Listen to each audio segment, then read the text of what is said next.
Welcome to our channel. Today we how to invest in Coca-Cola stock. Quick tutorial step by step clearly.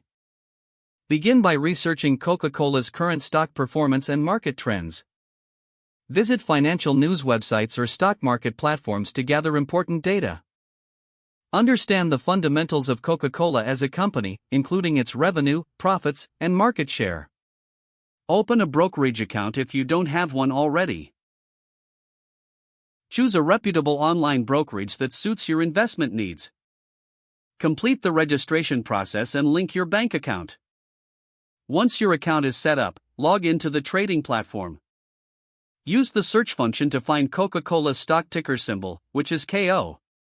Review the stock's current price, past performance, and any available analyst ratings.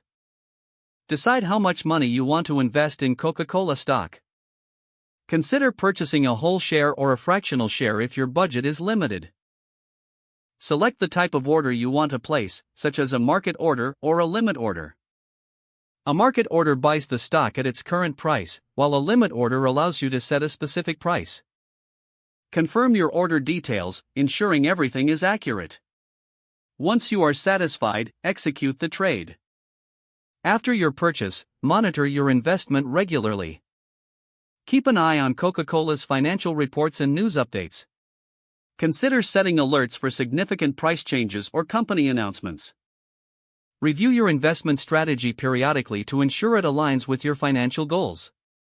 If the page does not load, refresh the browser or try again in a private or incognito window. Make sure you are using the correct email address, then retype it carefully to avoid small typos.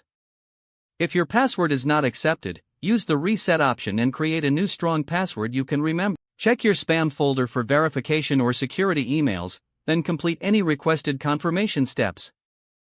Enable two-factor authentication if available to improve account security and reduce unauthorized access risk. After signing in, review your profile details so your contact information and settings are accurate and current. If you see an error message, note it down and try again after restarting your device and internet connection. Log out when you finish, especially on shared devices, to keep your account and payment information secure. If the page does not load, refresh the browser or try again in a private or incognito window. Don't forget to like this video and subscribe to our channel for more step-by-step tech guides.